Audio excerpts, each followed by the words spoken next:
ini. Ini banyak buah-buahan. Dianggap keramat karena buah-buahannya tidak boleh ditebang. Karena kalau ditebang kan tidak ada tempat ambil buah lagi gitu. Karena banyak buah-buahan di sini. Itu udah kelihatan buah rembai, buah manggis, buah asam, banyak di sini nih. Itu udah buah langsat.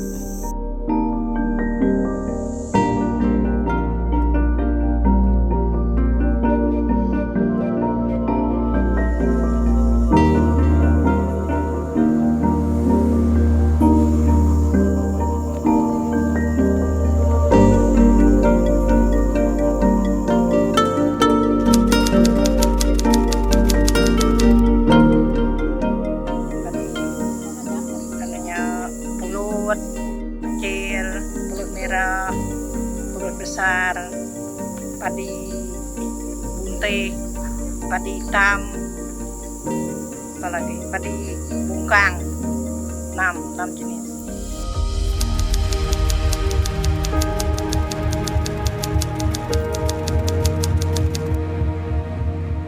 Anak-anak zaman sekarang itu sudah lupa akan apa sih sebenarnya keanekaragaman hayati itu. Anak-anak sih banyak juga yang masih belum mengetahui hewan-hewan asli yang ada di Kabupaten Kapuas Hulu ini. Menurut saya kesadaran mereka sangat minim, terlebih untuk pengetahuan lokal. Di pelajaran seni budaya misalnya, motif anyaman itu seperti itu. Dari nenek moyang dulu pasti mereka punya maksud dan tujuan kenapa motifnya seperti itu. Banyak sekali sebenarnya dari sisi sosial, ekonomi maupun lingkungan sendiri, itu keanekaragaman hayati manfaatnya dirasakan oleh masyarakat. Kesadaran ini justru dimiliki oleh masyarakat adat. Yang ada mayahnya di bagian ke sana, ke belakang rumah, bagian ke bendungan. Sekitar 2 jam jalan kaki dari rumah. Sekitar 4 ekor yang dilihat mereka. Tapi ngelihatnya itu kalau kita bermalam di sana, kita tanami juga kemarin pohon-pohon dari restorasi kan, makanya dilindungi lah sekarang tempat kita tuh.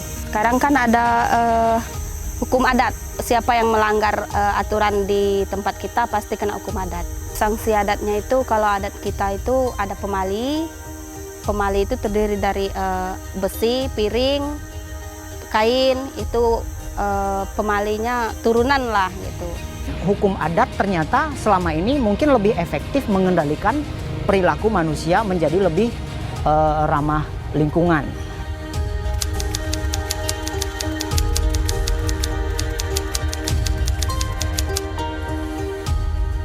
Kekuatan lokal perlu diangkat dari kekasan Kabupaten Kapuas Hulu ini.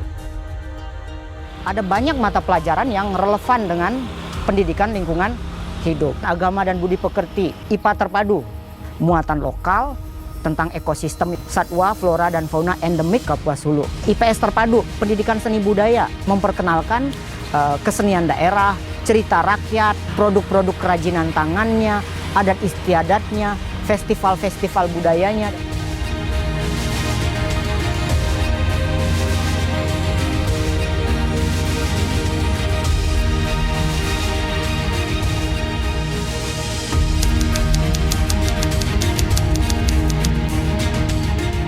Langkah nyata untuk menumbuhkan komitmen dan sikap konsistensi dari siswa-siswi agar mereka mengimplementasikannya juga di rumah dan menjadi role model bagi keluarganya.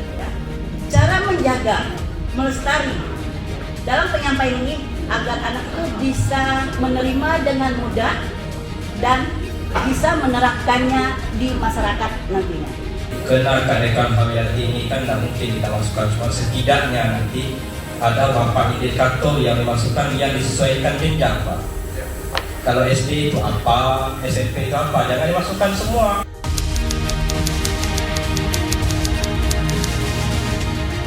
Kearifan lokal yaitu membuat baju adat. Nah, tentunya baju adat lokal yang ada di sekitaran Kalis. Keanekaragaman jamur, menyuruh siswa ke lapangan untuk mencari jenis-jenis jamur yang tumbuh ya di sekitaran sekolah, menggambar jamurnya, kemudian mengidentifikasi kemudian apa manfaatnya dengan memperkenalkan objek secara langsung, jadi siswa itu lebih paham. Di sekolah saya memulainya itu dari tanaman hias, tidak hanya bisa menyiram tapi juga menjaga gitu. Siswa itu mengumpulkan berbagai macam sampah yang ada di lingkungan sekolahnya. Ada sampah organik, sampah anorganik, kemudian memilah sampah.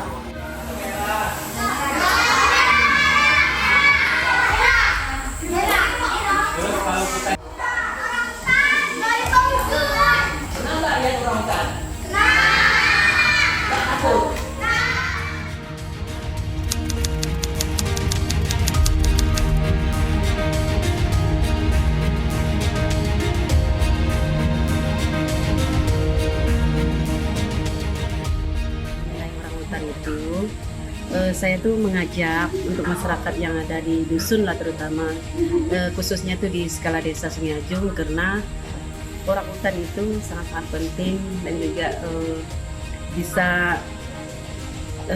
menjaga hutan kita juga seperti yang disampaikan tadi. Dia itu makan biji-bijian, terus membuang lagi biji-bijian, dia bisa tumbuh kembali.